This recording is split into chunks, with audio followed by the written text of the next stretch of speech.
BBC दुनिया में आज देखिए, चीन में विंटर ओलंपिक्स को लेकर सवाल। विंटर ओलंपिक्स के लिए काउंटडाउन शुरू। अगले महीने होने वाले खेलों की तैयारियों में जुटा चीन, लेकिन कोविड और विवादों के साए में कैसे होगा आयोजन?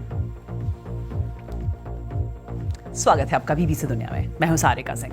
कवर स्टोरी में आज बात विंटर ओलंपिक्स में कोविड, विवाद और बायकॉट की, लेकिन पहले हेडलाइंस। धर्म संसद भारतीय जनता पार्टी की नहीं है, वो संतों की होती है। संत अपनी बैठक। धर्म संसद में दिए विवादित बयानों पर क्या बोले यूपी के डिप्टी सीएम केशव प्रसाद मौर्य? दिखाएंगे खास बातचीत। 24 घंटों के दौरान कोरोना संक्रमण के 1,68,000 नए मामले, 277 लोगों की मौत। कोरोना की तीसरी लहर में सबसे ज्यादा प्रभावित है महाराष्ट्र। दिल्ली में बढ़ते संक्रमण की वजह से सभी निजी दफ्तर बंद करने के आदेश। सिर्फ इमरजेंसी सेवा से जुड़े दफ्तर खुले रहेंगे। विश्व स्वास्थ्य संगठन ने कहा 6 से 8 हफ्तों के भीतर यूरोप की आधी से अधिक आबादी हो सकती है ओमिक्रॉन संक्रमण की चपेट में। पोलैंड सरकार के मुताबिक कोरोना महामारी से अब तक हुई 1 लाख लोगों की मौत। हांगकांग में संक्रमण पर काबू पाने के लिए नर्सरी और प्राइमरी स्कूलों को भी किया गया बंद। 5 साल के बच्चों का भी होगा टीकाकरण। संयुक्त राष्ट्र ने की अफगानिस्तान की मदद के लिए $5 अरब की अपील। गंभीर मानवीय त्रासदी से जूझ रहा है अफगानिस्तान। तालिबान की सरकार बनने के बाद अफगानिस्तान को मिल रही अंतर्राष्ट्रीय मदद में आई कमी। दुनिया में पहली बार इंसानी शरीर में सुअर का हार्ट ट्रांसप्लांट किया गया। 57 साल के अमेरिकी शख्स के शरीर में आनुवांशिक रूप से परिवर्तित सुअर का हार्ट किया गया ट्रांसप्लांट। 7 घंटे तक चली प्रक्रिया के बाद डेविड को मिली नई जिंदगी। इनमें से कुछ अहम खबरों की चर्चा आज बीबीसी दुनिया में।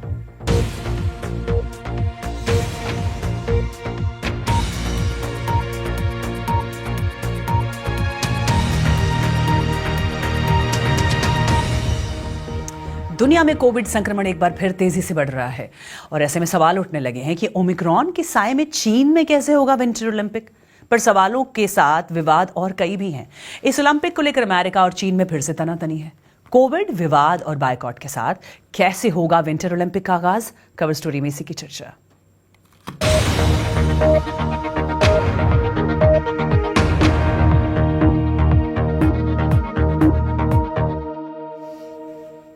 दुनिया एक बार फिर कोरोना के नए वेरिएंट के संक्रमण की गिरफ्त में है। विश्व स्वास्थ्य संगठन ने अनुमान जताया है कि अगले 1.5 से 2 महीने में यूरोप की आधी आबादी ओमिक्रॉन की चपेट में आ सकती है। अमेरिका में संक्रमण के बाद अस्पताल में भर्ती होने वालों की संख्या तेजी से बढ़ रही है। वहां 1,32,000 लोग अस्पताल में भर्ती हैं। वहां के डॉक्टरों का अनुमान है कि आने वाले 2 हफ्तों में मामले और बढ़ेंगे। भारत में भी संक्रमण तेजी से बढ़ा है। पिछले 24 घंटों में 1,68,000 कोरोना के नए मामले सामने आए हैं। 277 लोगों की मौत हुई है। हांगकांग में भी बढ़ते संक्रमण के बीच पहले से ही कई पाबंदियां लगी हैं और कुछ वक्त के लिए नर्सरी और प्राइमरी स्कूल बंद कर दिए गए हैं। वहां की चीफ एग्जीक्यूटिव कैरी लैम ने घोषणा की है कि वहां 5 साल की उम्र के बच्चों का भी टीकाकरण किया जाएगा। वहीं हांगकांग की पड़ोसी चीन में लाखों लोग एक बार फिर लॉकडाउन में रह रहे हैं। वहां के आन्यांग में ओमिक्रॉन के 2 मामले आने के बाद 50 लाख की आबादी वाले इस शहर में लॉकडाउन लगा दिया गया है। राजधानी बीजिंग हाई अलर्ट पर है और ये सब हो रहा है चीन की जीरो कोविड टॉलरेंस पॉलिसी के तहत, क्योंकि चीन अगले महीने विंटर ओलंपिक की मेजबानी कर रहा है। और विंटर ओलंपिक का काउंटडाउन शुरू भी हो गया है और साथ ही शुरू हो गया है कोविड का संक्रमण भी। कोरोना के ओमिक्रॉन वेरिएंट के डर के बीच विंटर ओलंपिक्स 4 फरवरी से शुरू होगा। लेकिन चर्चा सिर्फ खेलों की ही नहीं है, कुछ और की भी हो रही है। विवाद की बात हम करेंगे, लेकिन फिलहाल सबसे बड़ा सवाल यह है कि चीन ओमिक्रॉन के साए में विंटर ओलंपिक गेम्स का आयोजन कैसे करेगा? उसने इसके लिए क्या तैयारियां की है? जायजा लिया बीबीसी संवाददाता स्टीफन मैकडॉनल्ड ने।